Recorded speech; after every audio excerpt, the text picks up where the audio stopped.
Waalaikumsalam warahmatullahi wabarakatuh. Salawatnya Pak.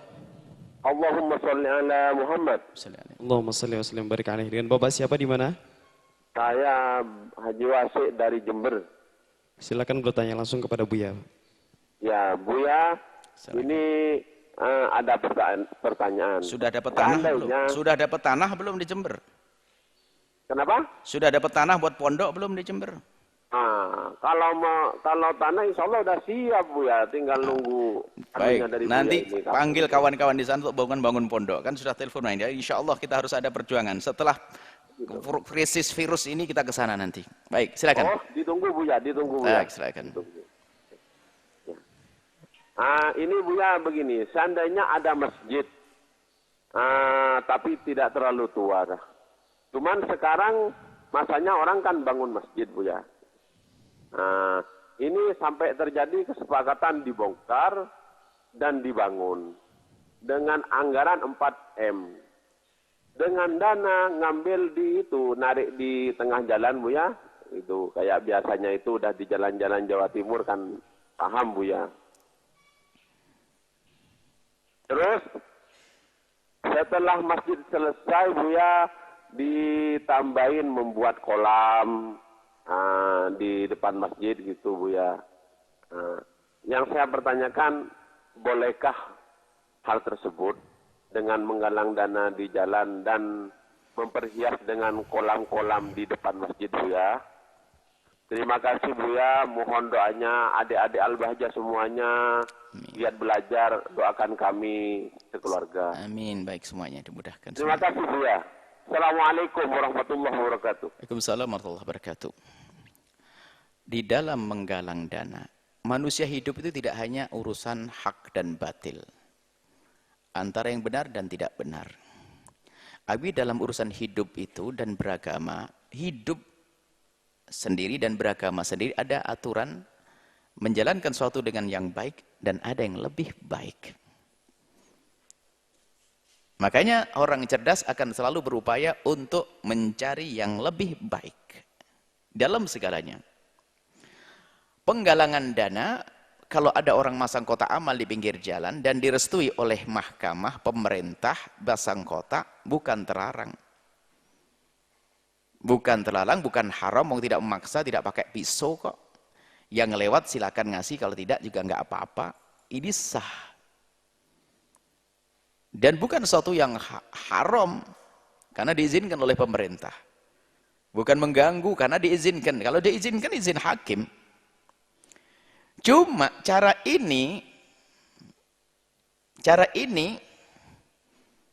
ada yang lebih bagus.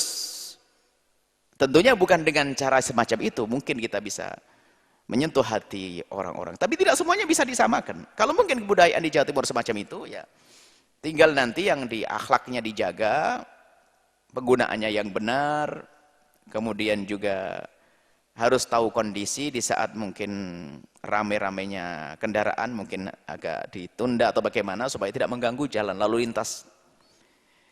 Jadi hal yang demikian memang bukan sesuatu yang haram, tapi ada akhlak yang terbaik. Misalnya, kalau sudah begitu itu biasanya ada orang yang terburu-buru dalam arti perjalanannya ingin agak lebih cepat, terganggu sedikit.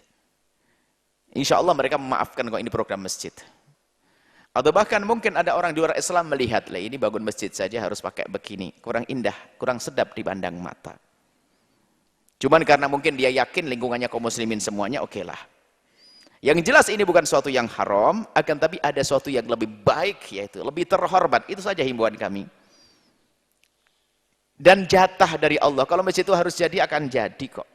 Biarpun tanpa kita pasang semacam itu. Nanti Allah tiba-tiba kirim hamba Allah yang mengirim dengan ratusan juta atau miliaran. Jadi hal yang demikian itu adalah sesuatu yang bukan masuk wilayah haram, cuman alangkah baiknya kalau mengambil cara yang lebih terhormat, lebih bagus. Itu sudah terhormat karena tidak merampok. Kita hanya menghimbau yang lebih. Tolong jangan difahami dengan salah. Seolah-olah mengatakan itu salah, itu haram. Oh enggak, tolong pahami kami dalam berucap. Ada cari yang lebih terhormat.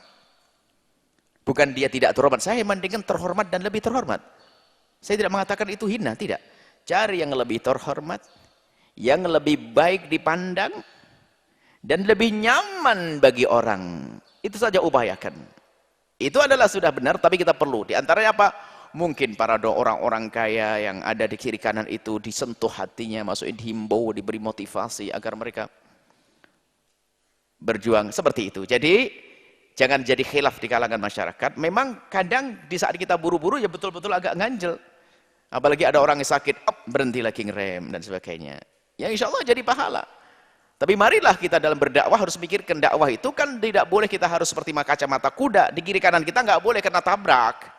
Kita harus jelas, kita akan maju ke sana, tapi di kiri kanan kita juga aman. Seperti kalau kita ingin mengambil air di kolam, jangan sampai keruh gitu loh, itu hebat. Jadi kita berjuang tanpa ada efek negatifnya. Tanpa ada efek negatifnya, sebisa mungkin. Ada tapi tidak dikurangi semakin banyak. Ini jadi kami himbau, kalau seandainya ada cara melobi dengan cara terhormat, menghimbau dengan cara terhormat tanpa harus di pinggir jalan, maka itu adalah lebih baik lagi. Yang dilakukan bukan sebuah kesalahan. Kemudian setelah itu untuk kesempurnaan masjid, ada kolam biar nyaman, ada taman apa untuk ngaji, untuk saung-saung segala boleh. Asalkan untuk kepentingan masjid, kesempurnaan masjid itu boleh-boleh saja. Dan semoga Allah menjadikan Anda yang mendengar suara ini termasuk tadi yang menyempurnakan masjid, mudah membangun pondok, keluar duit membangun pondok, keluar duit untuk masjid ya. Sehingga masjid dan pondok tidak perlu memasang kotak amal di pinggir jalan ya. Ini saja. Semoga Allah mengampuni semuanya. Wallahu a'lam bishawab.